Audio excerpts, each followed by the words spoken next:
નમસ્કાર વિદ્યાર્થી મિત્રો, ગેલેક્સી સ્કૂલ ઓફ સાયન્સના ઓનલાઈન સેશનમાં ફરીથી આપ સૌનું હાર્દિક સ્વાગત છે. લાસ્ટ આપણા ટોપિકમાં આપણે સૌ પ્રથમ જોયું હતું વિદ્યુત પ્રવાહ I બરાબર Q/T. ત્યારબાદ આપણે જોયું હતું કરંટ ડેન્સિટી એટલે કે પ્રવાહ ઘનતા જે હતું J બરાબર I/A અથવા તો J બરાબર I/Δ E cos θ. એના દ્વારા આપણે I મેળવવા માટેના આપણે એક બે દાખલા કર્યા. I બરાબર ધેટ મીન્સ DI બરાબર J dA cos θ, બરાબર. પછી ત્યારબાદ આપણે ટોપિક પર જોયું ઓહ્મ્સ લો, ઓહમના નિયમ. ઓહમના નિયમમાં આપણે જોયું V બરાબર IR, એના સાથે R ની કિંમત યુઝ કરીને R સમપ્રમાણમાં એની લંબાઈ સાથે, R વ્યસ્ત પ્રમાણમાં એના ક્ષેત્રફળ સાથે એ જોયું. અવરોધના આધારે આપણને મળ્યું અવરોધકતા. અવરોધકતાના આધારે આપણને એક બીજી વસ્તુ પણ મળી કે જ્યારે આપણે એનો ગ્રાફ શોધ્યો ત્યારે 1/R મળતું હતું, તો એના આધારે આપણને કંડક્ટન્સ પણ મળ્યું, વાહકતા, જેને આપણે સિગ્મા કહીએ છીએ. એના આધારે આપણે એમની સરખામણી કરી અને વિદ્યુત ક્ષેત્રના સાથે વિદ્યુત ક્ષેત્ર, પ્રવાહ ઘનતા અને વાહકતા એના સાથે આપણે સંબંધ પણ તારવી શક્યા. ત્યારબાદ આપણે ઓહમના નિયમની મર્યાદાઓ જોઈ કે મર્યાદાઓમાં 3 પ્રકારની મર્યાદાઓ હતી તે જોઈ અને એના સાથે અમુક એના દાખલાઓ પણ જોયા. હવે આપણા પાસે next topic, most important topic છે, જેનું નામ છે ડ્રિફ્ટ વેગ, ડ્રિફ્ટ વેલોસિટી, બરાબર, ડ્રિફ્ટ વેલોસિટી. હવે આ જે ટોપિક છે, આ ટોપિક સમજવા માટે અમુક થોડાના થિયરિટિકલ કોન્સેપ્ટ છે, જેને થોડા ધ્યાનમાં લેવા માટે શું કરવું પડશે તેના ઉપર આપણે થોડી નજર નાખીએ, બરાબર. તો થિયરિટિકલ કોન્સેપ્ટમાં સૌથી પહેલાં આપણા મગજમાં એક જ વસ્તુ આવી જોઈએ, ધેટ ઇઝ મેટલ્સ. મેટલ્સ એટલે કે ધાતુઓ. હવે ધાતુઓ લાવવા માટે એમાં સૌ પ્રથમ એક બે વસ્તુ જે છે હું તમને કહું ક્લિયર હોવી જોઈએ. તે વસ્તુ છે કે ધાતુ આપણા પાસે ક્યારે પણ હોય, જ્યારે પણ આપણા પાસે મેટલ્સ હોય તો મેટલ્સની અંદર ફ્રી ઇલેક્ટ્રોન્સ હોય. હવે ફ્રી ઇલેક્ટ્રોન્સ જે છે એ કઈ રીતે છૂટા પડતા હોય છે પહેલાં એમની વાત કરીએ. દાખલા તરીકે માનો કે આપણા પાસે આ એક છે ન્યુક્લિયસ. ન્યુક્લિયસની અંદર પ્રોટોન છે. હવે ન્યુક્લિયસની ચારેય બાજુ આપણી પાસે એક ઇલેક્ટ્રોન જે છે એ કંઈક પ્રકારનું ભ્રમણ કરે છે. માનો કે આ જે ઇલેક્ટ્રોન છે એ આ પ્રકારે ભ્રમણ કરે છે, આ દિશામાં. હવે વાત એ હતી કે આને આપણા રૂમ ટેમ્પરેચર પર એટલે કે ઓરડાના તાપમાન પર લાવીએ તો આ ઇલેક્ટ્રોનને ઇલેક્ટ્રોવોલ્ટના સાપેક્ષે કંઈક ઉર્જા મળે. હવે આપણે તમે કેમેસ્ટ્રીમાં ભણ્યા પણ છો, થર્મોડાયનેમિક્સમાં પણ જોયું છે, કાઇનેટિક થિયરી ઓફ ગેસીસમાં પણ જોયું છે કે કોઈ પણ ઇલેક્ટ્રોન જે છે એ પહેલાં તો મેટલ્સની અંદર એટલે કે ધાતુઓની અંદર જે અવાહક પદાર્થ નહીં, વાહક પદાર્થ છે એની અંદર આઉટરમોસ્ટ ઓર્બિટ એટલે બહારના ઓર્બિટની અંદર જે પણ ઇલેક્ટ્રોન્સ હશે એ ઇલેક્ટ્રોન્સ ખાસ કરીને, સાંભળજો મિત્રો, એ ઇલેક્ટ્રોન્સ ખાસ કરીને પહેલાં તો સ્ટેબલ હોતા નથી. કારણ કે આઉટરમોસ્ટ ઓર્બિટમાં 8 ઇલેક્ટ્રોન્સ હોવા જોઈએ. 8 ઇલેક્ટ્રોન્સ ન હોય, માનો કે 1 2 3 4 આસપાસ ઇલેક્ટ્રોન્સ હોય, તો એ ઇલેક્ટ્રોન્સ જે છે એ સ્ટેબલ નથી રહેતા અને એને એમના એટમ્સ પ્રમાણે થોડીક ઉર્જા જો આપવામાં આવે તો એ એના આઉટરમોસ્ટ ઓર્બિટમાંથી છટકી અને પોતાના જે વાહક પદાર્થ છે એની અંદર છૂટું ભ્રમણ કરતું હોય. એટલે માનો કે મેં આને કંઈક ઉર્જા આપી, આ ઉર્જા આપતાની સાથે આ બહારના દિશામાં આવીને પડે છે. હવે જ્યારે આ બહારનામાં આવીને પડ્યું ત્યારે ખાસ કરીને વાત કરું તો એ પોતાની જગ્યા પર જેમ તેમ ભ્રમણ કરતું હોય. એટલે માનો કે કદાચ આનું ઇલેક્ટ્રોન જે છે અહીંયા કને છે, આ ઇલેક્ટ્રોન અહીંયા કને છે, આ ઇલેક્ટ્રોન અહીંયા કને છે, અહીંયા કને છે આ રીતે ભ્રમણ કરતું હોય.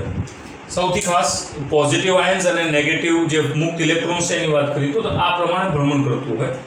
હવે આ જે પણ કોઈ ભ્રમણ કરે છે એ કયા મુક્ત ઇલેક્ટ્રોન્સ. હવે મુક્ત ઇલેક્ટ્રોન્સ જે અલગ અલગ દિશામાં ભ્રમણ કરે છે એના કારણે શું થાય છે, એક પ્રકારની ગતિ તો થાય છે ઇલેક્ટ્રોનની, પણ આપણને ધેટ મીન્સ ઇલેક્ટ્રિક કરંટ મળતું નથી. શું નથી મળતું? ઇલેક્ટ્રિક કરંટ મળતું નથી. હવે ઇલેક્ટ્રિક કરંટ આપણને ન મળતું હોય તો કંઈ ફાયદો ખરો? ના. એટલે આપણે શું કરવાનું છે? ઇલેક્ટ્રિક કરંટ મેળવવાનું છે. તો ઇલેક્ટ્રિક કરંટ મેળવવા માટે આપણે આમાં એક્સટર્નલ બેટરી મૂકશું. આપણે આના કી પોઈન્ટ્સ લખ્યા છે. આ કી પોઈન્ટ શું કહે છે કે ધાતુઓ, એના વિશે વાત થઈ, પોઝિટિવ આયન્સ અને મુક્ત ઇલેક્ટ્રોન્સ એની વિશે વાત થઈ. હા, ત્યારબાદ આ જે છે આ પોઝિટિવ આયન્સ જે તમને દેખાય છે એ પોતાની રીતે એ જે પણ પોઝિટિવ આયન્સ છે એ પોતાની રીતે પોતાની જગ્યા કાયમ કરી લે છે. એટલે એ તો કોઈ આગા પાછા થઈ શકે તેમ નથી. હવે આ જે પણ આપણે પોઝિટિવ આયન્સ એટલે કે ન્યુક્લિયસની અંદર રહેલા પ્રોટોન્સ અથવા તો પોઝિટિવ આયન્સની જે ચર્ચા કરીએ છીએ એ પોતાની જગ્યાએથી ખસી શકતા નથી. હવે એ ખસી ન શકતા હોય તો આ ઇલેક્ટ્રોન્સ પોતાની જગ્યાએથી ખસી શકે છે. આ ખસી ન શકતા હોય એટલે એને કહેવાય છે લેટિસ પોઈન્ટ. શું કહેવાય છે એને? Lattice point. હવે અસમાન ઇલેક્ટ્રોનની ગતિ એટલે રેન્ડમ મોશન થાય છે. આ ઇલેક્ટ્રોન્સની શું થાય છે? રેન્ડમ પ્રકારની મોશન. એટલે માનો કે આ પ્રોટોન છે અને આ ઇલેક્ટ્રોન આ રીતે આમ ભ્રમણ કરતું હોય તો પછી આ રીતે આમ આડેધડ ભ્રમણ કરવા ચાલુ થઈ જાય. આ રીતે ગમે તે રાઈટ. તો આમાં જે આપણે ઇલેક્ટ્રોન્સની વાત કરી એમાં મુક્ત રીતે આડેઅવળા ગતિ કરે છે. ત્યારબાદ હવે આપણે વાત કરીએ કે જો આ જે પણ આપણા પાસે પદાર્થ આપેલું છે તેમાં આપણે કોઈ પણ એક પ્રકારની એક્સટર્નલ બેટરી યુઝ કરીએ. શું યુઝ કરીએ? External battery. તો શું થાય છે એના ઉપર થોડી ચર્ચા કરીએ. એટલે માનો કે હવે આપણે આના ચારે બાજુ બે બાજુ એક્સટર્નલ બેટરી એક લગાવીએ છીએ આ પ્રકારે. એટલે આ થઈ ગઈ એક્સટર્નલ બેટરી. આ બાજુ છે ધન, આ છે ઋણ. એટલે અહીંયા કને આવશે પ્લસ, અહીંયા કને આવશે માઇનસ. આ પ્લસ માઇનસ છે એટલે ઇલેક્ટ્રોનમાં આ પદાર્થની અંદર કરંટની દિશા આ રીતે છે ઇલેક્ટ્રિક કરંટ, અને વિદ્યુત ક્ષેત્રની દિશા પણ આ પ્રમાણે હશે. That is electric field. બરોબર.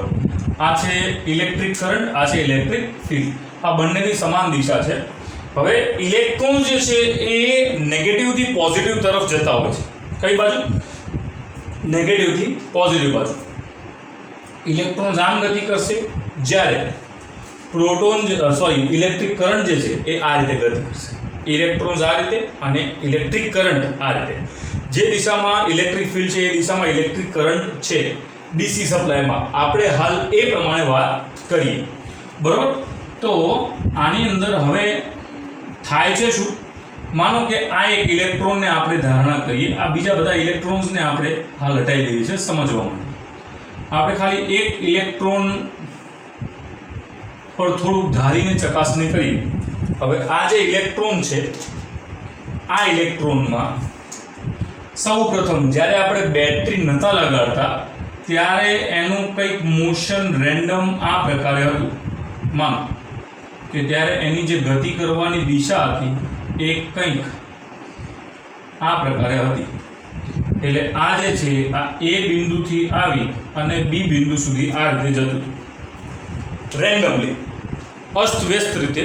કોઈ પણ પ્રકારનું એમાં દેખાવ નહોતો કે ભાઈ આ કઈ દિશાથી કઈ બાજુ તરફ જાય છે. રેન્ડમ મોશન હતું. હવે જ્યારે આપણે એક્સટર્નલ બેટરી લગાવી એટલે ઇલેક્ટ્રોનમાં આ જે ઇલેક્ટ્રોન છે એમાં એક પ્રકારનું પ્રવેગ ઉત્પન્ન થાય છે. શું ઉત્પન્ન થાય છે? પ્રવેગ. હવે પ્રવેગ ઉત્પન્ન થશે તો શું થશે? પ્રવેગ તો ઉત્પન્ન થાય છે પણ સાથે સાથે શું થાય છે? વિદ્યુત ક્ષેત્રની દિશાના આધારે એમાં એક બળ પણ લાગે છે. કઈ રીતે? વિદ્યુત ક્ષેત્ર આ દિશામાં છે તો ઇલેક્ટ્રોન આ દિશામાં ગતિ કરશે. કઈ રીતે? યાદ કરો આપણે ચેપ્ટર નંબર 1 માં આ પ્રકારનું કંઈક ભણ્યા હતા કે અહીંયા આપણા પાસે છે માઇનસ અહીંયા આપણી પાસે છે પ્લસ, અહીંયા કને એક ઇલેક્ટ્રોન મૂક્યું હોય તો આ દિશામાં એની પાસે એક પ્રકારનું પ્રવેગ મળે છે, સાથે સાથે વિદ્યુત બળ પણ લાગે છે. એ વિદ્યુત બળ જે છે એ કોના કારણે લાગે છે? Q × E એટલે વિદ્યુત ક્ષેત્રના કારણે. બરોબર મિત્રો, તો આ વિદ્યુત ક્ષેત્રના કારણે એનામાં પણ બળ લાગે છે. તો એ જ રીતે આપણે આ જે ઇલેક્ટ્રોનની ધારણા કરીએ છીએ, આ ઇલેક્ટ્રોનમાં પણ એક પ્રકારનું બળ લાગશે અને એ જ્યારે બળ લાગે છે ત્યારે એની જે પણ કોઈ ત્યારે એની જે પણ કોઈ ગતિ કરવાની દિશા છે એમાં એક બાહ્ય બળ લાગે છે અને એની દિશામાં ફેરફાર થાય છે અને એ ફેરફાર થતાં એ કંઈક બીજી જગ્યાએ જઈને પહોંચે છે, જે માનો કે આ B' સુધી પહોંચે, આ બિંદુ સુધી એ કંઈક આ દિશાથી ગતિ કરે છે. આ રીતે સમથિંગ આપણે વિચારી શકીએ. આઈ હોપ તમે આને જોઈ શકો છો. એમાં કારણ કે એક બાહ્ય બળ આવી ગયું અને બાહ્ય બળ આવતા એમાં ગતિમાં નાનકડો એવો ફેરફાર થાય છે. બરોબર છે મિત્રો? આમાં તમે થોડું ઘણું કદાચ ડિફરન્શિએટ કરી શકો કે જૂની જે દિશા હતી એ કંઈક આટલે આવે છે અને નવી જે દિશા છે એ કંઈક બદલાય છે. એટલે ઇન શોર્ટ આ બંને વચ્ચે કંઈક ને કંઈક ફેરફાર થાય છે. એટલે હવે આ શું આવ્યું? B' અને B વચ્ચે એક પ્રકારનું શું થયું? સ્થાનાંતર. હવે આ જે સ્થાનાંતર થાય છે તેના કારણે આમાં એક તો પ્રવેગ ઉત્પન્ન થયો. એ પ્રવેગ ઉત્પન્ન થવાના કારણે આમાં પ્રવેગ ક્યારે થાય? જ્યારે એના વેગમાં વધારો થાય ત્યારે. અને વેગમાં જે આ ઇલેક્ટ્રોનમાં વધારો થયો એ જ વેગની આપણે વાત કરીએ તો એ વેગનું નામ ડ્રિફ્ટ વેલોસિટી. એ વેગનું નામ શું છે? ડ્રિફ્ટ વેગ. બરોબર? તો આ છે ખાસ એના પર આધાર રાખે છે. ડ્રિફ્ટ વેગ પર આપણે વાત કરી છે. આને કદાચ ખાસ કરીને એવી રીતે વાત કરી શકીએ કે બીજું કે આમાં જે પ્રકારનું બળ ઉત્પન્ન થાય છે એ બળ ઉત્પન્ન થવાના કારણે આ બંને વચ્ચે એક પ્રકારનું સ્થાનાંતર સર્જાય છે અને એ સ્થાનાંતર જે છે એ આપણને વેગ બતાવે છે. કારણ કે આપણને સૌને ખબર છે સ્થાનાંતર ભાગ્યા સમય એ શું થાય છે? વેગ. બરોબર? સ્થાનાંતર ભાગ્યા સમયને આપણે વેગ કહેતા હોઈએ છીએ. ફરીથી સમજાવું, આપણા પાસે ધાતુઓ છે. એ ધાતુઓની અંદર મુક્ત ઇલેક્ટ્રોન્સ હોય છે. મુક્ત ઇલેક્ટ્રોન્સ કઈ રીતે સર્જાય છે કે એમાં આપણા પાસે જે પણ રૂમ ટેમ્પરેચર, ઓરડાના તાપમાનના કારણે એની અંદર જે ઇલેક્ટ્રોન જે છે એ પોતાની આઉટરમોસ્ટ ઓર્બિટમાંથી છૂટું પડી જાય છે. હવે આઉટરમોસ્ટ ઓર્બિટમાંથી છૂટું પડી જતું હોય તો એ આઉટરમોસ્ટ ઓર્બિટમાંથી છૂટું પડી જાય ત્યારે એમાં જે પ્રોટોન્સ જે છે એ પોતાની એક ટાઈપનું સ્ટ્રક્ચર બનાવે છે જે છે લેટિસ પોઈન્ટ. લેટિસ પોઈન્ટ હોવાના કારણે આમાં જે ઇલેક્ટ્રોન જે છે એ રેન્ડમલી મોશન કરે છે. રેન્ડમલી એટલે અસમાન રીતે ગતિ કરતું હોય છે. અસમાન રીતે ગતિ કરે એટલે આપણને ઇલેક્ટ્રિક કરંટ જોઈએ છે. ઇલેક્ટ્રિક કરંટ મેળવવા માટે આપણે શું કરીએ છીએ? એ વાહક પદાર્થને આપણે એક બેટરી વડે કનેક્ટ કરીએ છીએ. એ બેટરી વડે કનેક્ટ કરીએ, બાહ્ય બેટરી વડે કનેક્ટ કરીએ એટલે ઇલેક્ટ્રોનમાં શું સર્જાય છે? પ્રવેગ. હવે આ જે ઇલેક્ટ્રોનમાં પ્રવેગ સર્જાણો એ પ્રવેગ હોવાના કારણે જૂની દિશા અને નવી દિશાના વચ્ચે ફરક આવે છે અને એ બંને વચ્ચે એક પ્રકારનું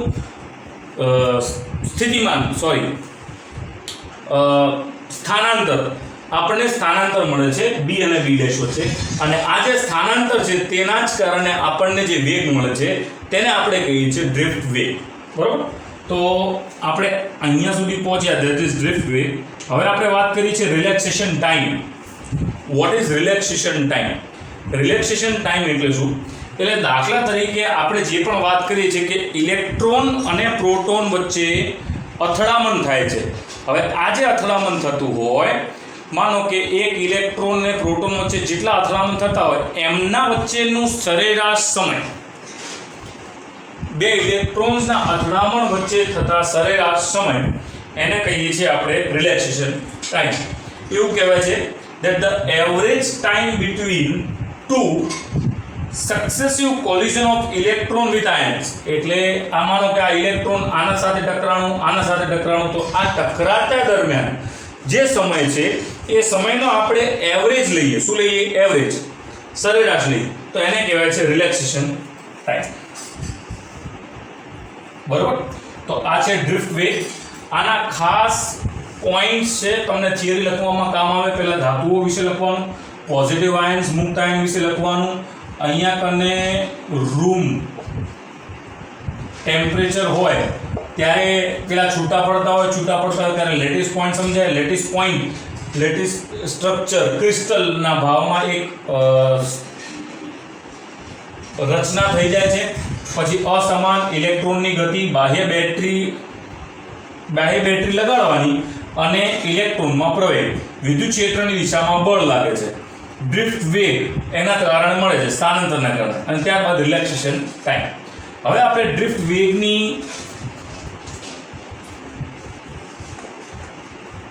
કિંમત એટલે કે સૂત્ર શોધી. આની અંદર જે પણ ઇલેક્ટ્રોન્સ છે એમાં એક પ્રકારનો પ્રવેગ આપણને મળતો હોય છે. એ પ્રવેગની વાત કરીએ તો F બરાબર Q ઇન્ટુ E. Fની જગ્યાએ આપણે લખી શકીએ છીએ ma Q ઇન્ટુ E. તો A બરાબર Q into E upon M. આ સૂત્ર આપણે પહેલા ચેપ્ટરમાં શોધેલું છે, બરાબર. ત્યારબાદ હવે આપણને ખબર છે કે ધેટ ઇઝ પ્રવેગ બરાબર વેગ ભાગ્યા સમય, બરોબર ને. પ્રવેગ બરાબર વેગ ભાગ્યા સમય. તો વેગ બરાબર પ્રવેગ ઇન્ટુ સમય. તો હવે આમાં વેગની કિંમત જે છે એ આપણે શોધવાની છે. તો વેગને આપણે vd તરીકે યુઝ કરી શકીએ, ડ્રિફ્ટ વેગ તરીકે. અહીંયા પ્રવેગની કિંમત આપણને મળી છે qe અપોન m ગુણ્યા સમયને આપણે રિલેક્સેશન ટાઈમ એટલે ટાઉ. આ જે રિલેક્સેશન ટાઈમ છે એને ટાઉના ચિહ્ન સાથે સરખાવવામાં આવે છે, તો ધેટ ઇઝ ટાઉ. તો અહીંયા આપણે કહી શકીએ છીએ કે vd બરાબર qe upon m into tau. આ છે આપણા પાસે સૂત્ર કોનું? ડ્રિફ્ટ વેગનું, qet અપોન m. આ આપણને મળ્યું મિત્રો ડ્રિફ્ટ વેગ.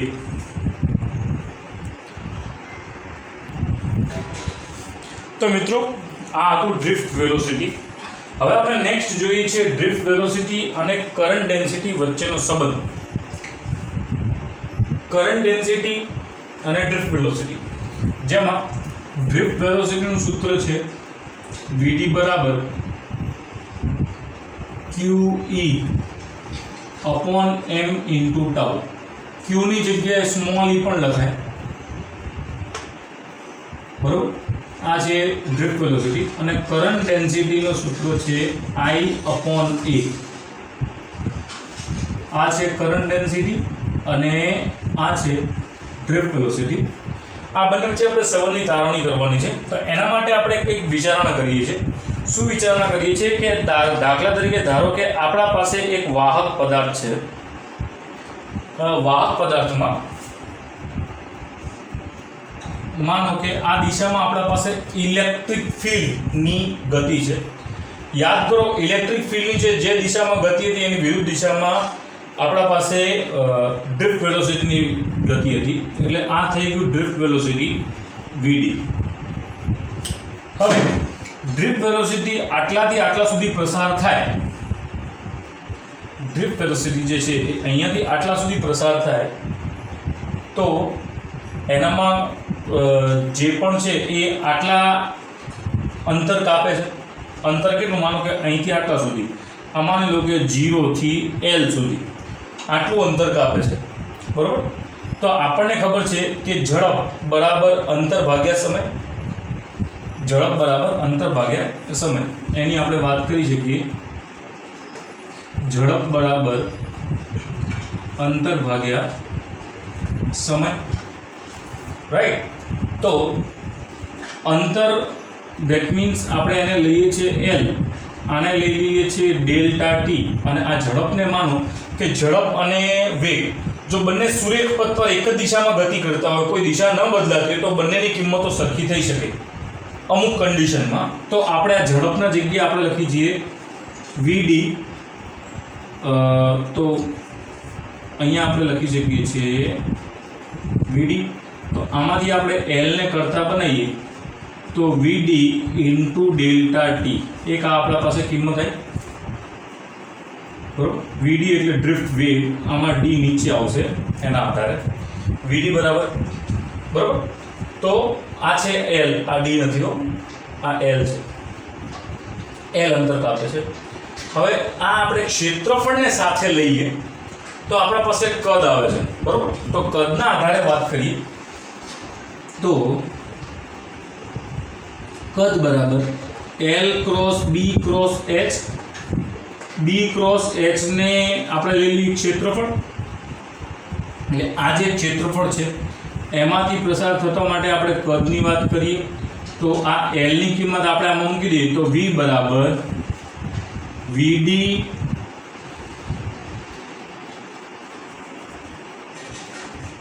વી બરાબર વીડી ડેલ્ટા ટી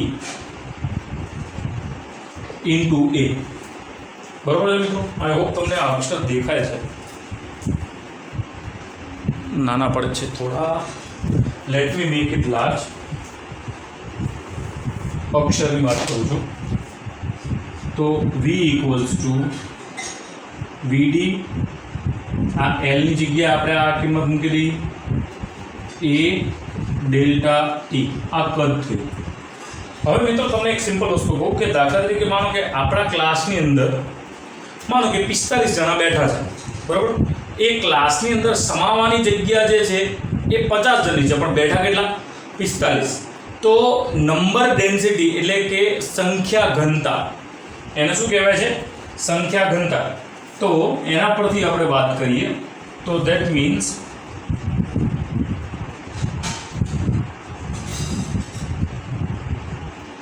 નંબર ડેન્સિટી એટલે કે સંખ્યા ઘનતા.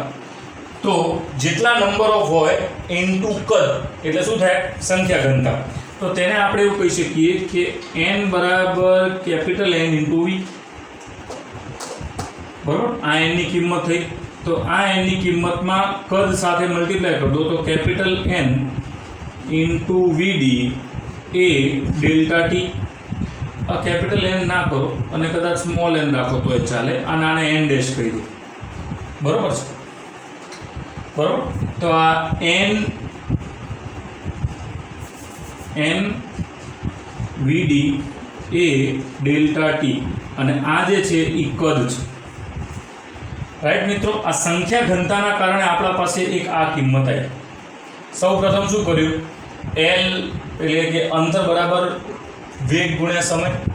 એના આધારે આપણે અંતર શોધ્યું. અંતરની કિંમત કદમાં મૂકી દીધું. કદના સાથે આપણા પાસે એ ગુણાકારમાં આવ્યો. એ ગુણાકાર સાથે હવે n ગુણાકારમાં આવ્યો. કોના આધારે? નંબર ડેન્સિટીના કારણે. એટલે કે આ જે ક્ષેત્રફળ આપેલું છે આટલા ક્ષેત્રફળને કદમાંથી કેટલા ઇલેક્ટ્રોન્સ પ્રસાર થઈ શકે છે એની આપણે વાત કરીએ છીએ. બરોબર. એટલે ઇલેક્ટ્રોન આ દિશામાં છે, સોરી, આના આધારે. તો આ કિંમત આવી. હવે આપણે શું શોધવાનું છે? આપણે શોધવાનું છે કરંટ ડેન્સિટી અને આ બંને વચ્ચેનું રિલેશન. આ તો આવી ગયું પણ કરંટ ડેન્સિટી ના આવી. હવે કરંટ ડેન્સિટીમાં એવું કરીએ કે આને E સાથે મલ્ટીપ્લાય કરી દઈએ અને આને પણ E સાથે મલ્ટીપ્લાય કરી દઈએ તો આ થઈ જાય Q. બરાબર ને? Q બરાબર એની થાય. બરાબર ને? તો આ Q સાથે એની મલ્ટીપ્લાય કરી દીધું એટલે આ થઈ ગયું Q. એટલે અહીંયા આપણને ઇક્વિવેલન્ટ શું કહું? અહીંયા ઇક્વલ્સ ટુ Q મળ્યું. તો હવે I બરાબર Q બાય ટી. આ Q ની કિંમત આપણે આમાં મૂકી દઈએ તો Q ની કિંમત આપણે આમાં મૂકતા આપણા પાસે શું મળે છે? એટલે T કહો કે ડેલ્ટા T કહો, બે ડેલ્ટા T કેન્સલ થઈ જશે. તો N VD A delta T E upon delta T. આ ડેલ્ટા ટી કેન્સલ. તો હવે આપણા પાસે જે કિંમત આવી એ કિંમત કઈ આવી એ જોઈએ. તો ધેટ મીન્સ આ કિંમત આપણે અહીંયા લખીએ છીએ તો I બરાબર n વીડી એ ઈ આટલી કિંમત થઈ. n વીડી એ ઈ. આ વીડી એટલે ડ્રિફ્ટ વેલોસિટી. વીડી એ ઈ. આ ક્ષેત્રફળને અહીંયા લઈ આવીએ તો I અપોન એ બરાબર n વીડી ઈ, જેની કિંમત થઈ J. તો J બરાબર એની વીડી આવું થયું. J બરાબર એની વીડી. આટલા સુધી ખબર પડી. આ આપણો રિલેશન થઈ ગયો પ્રૂફ. દેટ ઇઝ J બરાબર NEVD. મિત્રો બરોબર છે, આટલા સુધી તમને ખ્યાલ પડે. હવે આપણે નેક્સ્ટ શું જોવાનું છે? નેક્સ્ટ આપણે એ જોઈએ છે કે જેની કિંમત લાસ્ટ લેક્ચરમાં આપણે વિદ્યુત ક્ષેત્રને એના સાપેક્ષે જ્યારે આપણે સરખામણી કરી હતી ત્યારે આપણા પાસે જેની કંઈક કિંમત હતી કે જેની કિંમત હતી કંઈક સિગ્મા ઇન્ટુ ઈ. જેની કંઈક કિંમત હતી સિગ્મા ઇન્ટુ ઈ. સિગ્મા શું છે?